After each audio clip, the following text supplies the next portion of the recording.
sujet qui me passionne, comme vous le savez, la réalisation de nos cœurs de ville et de nos quartiers. Sujet également compliqué, puisque le droit de préemption que vous proposez ce soir, comme le disait très bien Sophie Donzel, c'est un droit de préemption sur une durée d'un an, c'est-à-dire que le maire devient propriétaire, si vous plantez une boucherie, vous devenez propriétaire du fonds commun, c'est le maire, et donc l'employeur des bouchers qui travaillent dedans. Donc c'est compliqué, et vous avez un an pour procéder de fonds commun. Donc je pense que ce droit de préemption n'est pas tout à fait au point aujourd'hui, il doit évoluer de façon considérable. Revenons sur le sujet lui-même par rapport à Nanterre.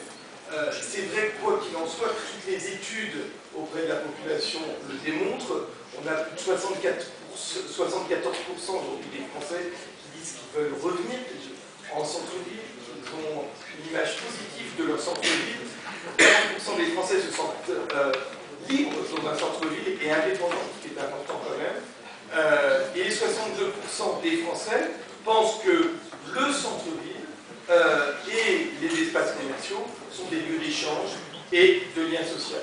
Sans oublier quand même qu'une dernière étude qui a été réalisée par Ténès Sofres il y a quelques mois de cela démontre également que dans nos quartiers en zone urbaine sensible, nous sommes notamment à Nanterre à plus de 33% des Nanterriens en zone urbaine sensible qui considèrent que le commerce est la première préoccupation au chemin de ville, dans le quartier Pablo Picasso, la première préoccupation des habitants de ces quartiers par rapport au commerce de proximité. Donc ça va, on passe avant les espaces verts, avant des espaces pour la jeunesse. Alors, quand Sophie Donzel vous dites, voilà, on voit bien aussi que les Nanterriens plébiscitent les supermarchés de proximité, ça fait plus de 10 ans qu'on le dit, ça fait plus de 10 ans qu'on essaye de changer les grands projets. Il faut savoir que Nanterre, pendant longtemps, a été vraiment dérangé par ce problème de l'extension du Leclerc, l'agrandissement du Leclerc, un Leclerc qui fait descendre place de la Boule, et qui a contraint aussi certains commerçants à changer complètement leur politique et parfois à bouger de ville. Je trouve complètement considérable aujourd'hui que dans le rapport que vous nous présentez, on nous parle de Rueil, qui est un lieu de concurrence. Alors, les capitaux, on l'a toujours su, et Rueil, il y a 10 ans, 15 ans de ça, tout le monde disait mais Nanterre est formidable, Nanterre la commerçante. Aujourd'hui, Rueil est en train de dépasser Nanterre, et on le voit, Rueil est dépassé Nanterre, et c'est vraiment dommage. Revenir en quelques mots également sur l'histoire du commerce à Nanterre, parce que quel gâchis Nanterre, ville commerçante, Nanterre qui était à la pointe, Nanterre qui a fait partie d'elle dans toute la presse. Je rappelle qu'en 1996, le lancement de la ferme géante, plus une structure de gestion de centre-ville avec 200 commerçants adhérents, une boutique en plein cœur de ville représentant l'association des commerçants, une direction, un office du centre-ville, un dispositif de portage et d'accompagnement à domicile, un dispositif de boutique-service qui avait été mis en place, une première en France, dans les gares RATP Nanterre Université et Nanterre Préfecture. En 2000, le lancement du visio-relais commerçants artisans qui permettait de vendre en direct par rapport à des petits artisans au monde de la défense et donc aux personnes travaillant et aujourd'hui utilisant Internet. Je n'oublie pas les tickets restaurants parking cinéma à 15 €, 100 francs à l'époque, les animations commerciales, les réunions interquartiers au niveau du commerce, grâce tout ça à des subventions très importantes du FISAC, mais également de partenaires privés, et qu'à l'époque ça coûtait entre 10 et 15 000 € uniquement à Nanterre, à la ville de Nanterre et au CCS. Quel gâchis tout ça? Tout simplement parce que nous avions des opinions politiques avec les dirigeants de l'association à l'époque commerçante, peut-être divergents avec la ville, mais on le voit bien sur d'autres associations, malheureusement, quand on n'a pas toujours les mêmes sensibilités politiques, et bien on laisse tomber des grands projets qui sont aujourd'hui dommageables, puisque ça nous coûte cher à Nanterre, puisque le constat actuellement, c'est qu'en 2000, on fait faire un micro-trottoir qui nous coûte plus de 50 000 € par vos amis Cavana et Leb, 50 000 € qui n'ont servi à rien aujourd'hui, puisque la situation ne se dégrade pas en centre-ville. Alors, je peux seulement dire que, heureusement qu'il y a une véritable prise de conscience. Je l'avoue quand même depuis quelques années, sur le droit de préemption, sur ce qui a pu être fait dans certains quartiers, notamment sur le quartier du centre, où il y a des efforts qui sont faits, où vous avez racheté certains commerces pour préserver également leurs origines commerciales, mais quand même. Alors, moi, dans les choses intéressantes, par exemple, sur vos propositions par rapport au cœur de ville, c'est vrai que l'idée de dire demain, la place Foch va être ouverte et va ouvrir le cœur de ville, ça me semble pertinent, vraiment intéressant, parce que ça veut dire que demain, quand on va passer après Lénine, on va pouvoir se dire qu'il y a un cœur de ville. Que vous décidiez d'installer une locomotive à cet endroit-là, je trouve ça très intéressant également, parce que c'est vrai que ça va permettre d'avoir une locomotive en entrée de ville avec le parking du marché qui peut être intéressant.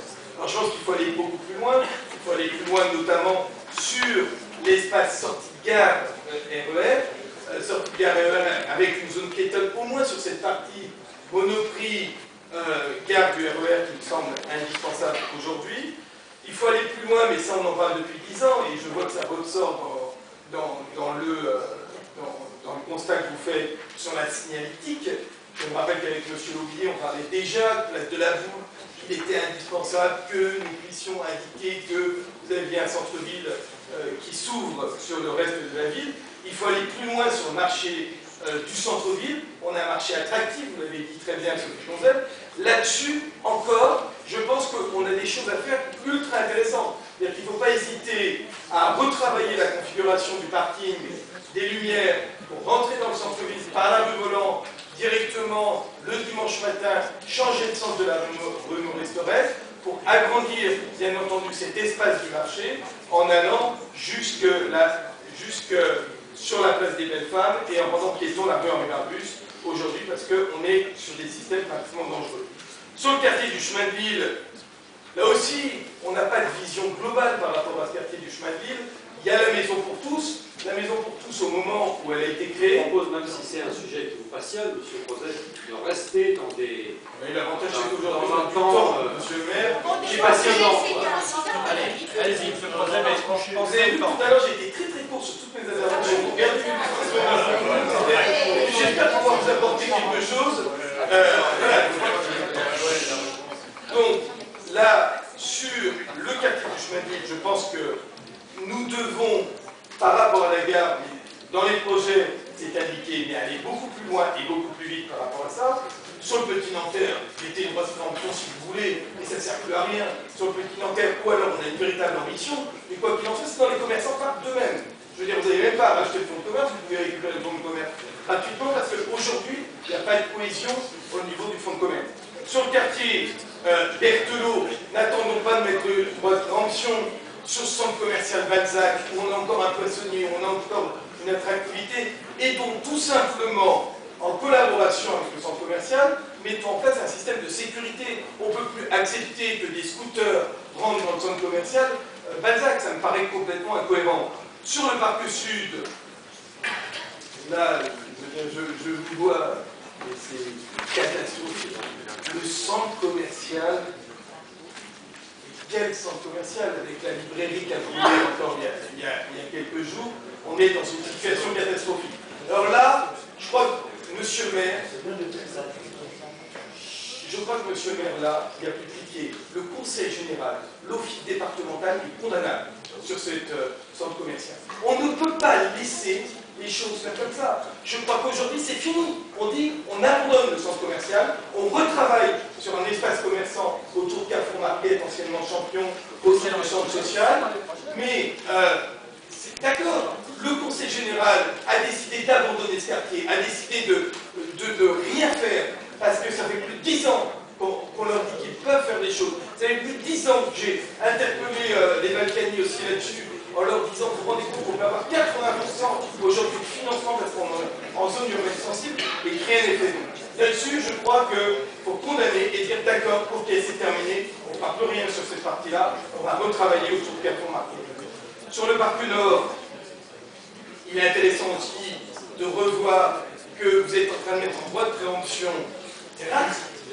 Monsieur le maire, tout le temps qu'on dit les terrasses, nous avons les éléments, comme l'a fait la ville de Mouroux, de mettre en place de véritables dispositifs un système avec notre société d'économie